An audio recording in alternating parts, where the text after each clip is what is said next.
If you have a fraction and the denominator has a radical, like on this one, say 3 square root of 5 over square root of 7, you have to do something that is called rationalizing the denominator. You have to rationalize the denominator. You cannot have a square root on the denominator. So to get rid of it, this is what we do. I'm going to multiply this by square root of 7. Why square root of 7? Because if I multiply square root of 7 by square root of 7, that is going to give me square root of 49. And the square root of 49 is 7. So that way I will get rid of the square root. Now if I'm doing this to the denominator, I have to do that to the numerator as well.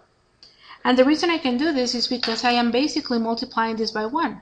A square root of 7 over square root of 7 is 1. So I'm multiplying this whole thing by 1.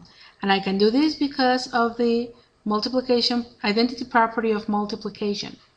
I can multiply whatever I want by 1 and I will get the same value. So let's see what we get. Okay, I'm going to get 3 square root of 5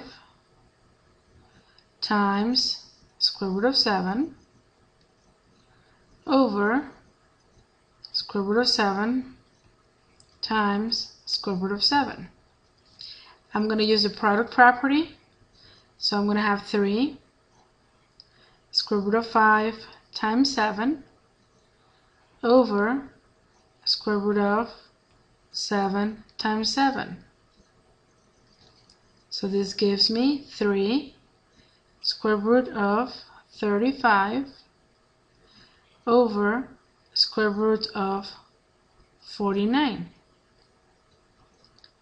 I cannot divide 35 by a perfect square, so it is going to stay like that. It will be 3 square root of 35, and then the square root of 49 is 7, so then that will be the answer. That way I do not have a square root on the denominator.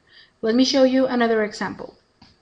Let's say that I have 5 over the square root of 10. Again, I cannot have a square root on the denominator, so what I'm going to do is that I'm going to multiply this by a square root of 10. Square root of 10 times square root of 10 is going to give me a square root of 100. And the square root of 100 is 10. Now, again, if I'm multiplying this on the denominator, I have to do the same to the numerator.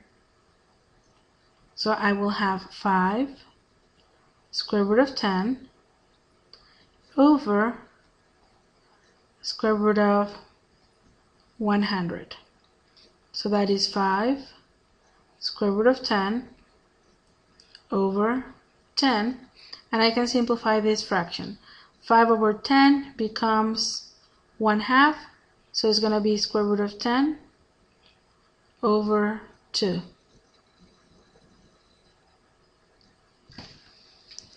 Now, again, this was called rationalizing the denominator. The last thing that we are going to cover on this video is adding and subtracting square roots. We can add and subtract square roots as long as they are like radical terms. Just like the like terms when you're working with variables, we're going to be working with like radical terms. This means that the radicand, the number that is inside the square root symbol, is the same. For example, let's say that I have 3 square root of 5 plus 10 square root of 5. These two are like radical terms. Why are they like radical terms? Because both of them have square root of 5. Therefore, I can combine them and I can get 3 square root of 5 plus 10 square root of 5 is going to give me 13 square root of, oops, I'm sorry. Let me correct this.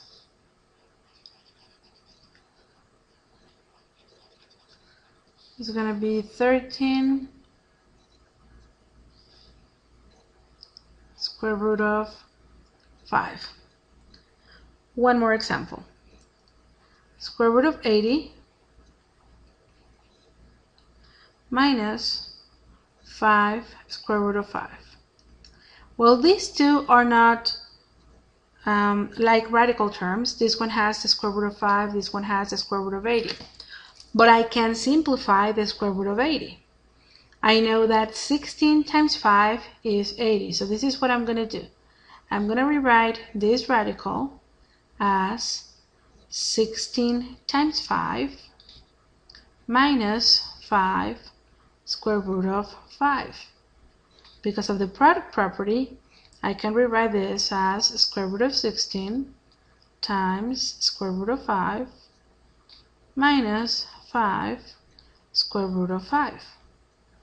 Now, square root of 16 is 4 square root of 5 minus 5 square root of 5.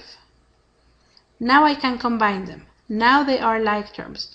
So 4 square root of 5 minus 5 square root of 5 is negative square root of 5. And that's the answer.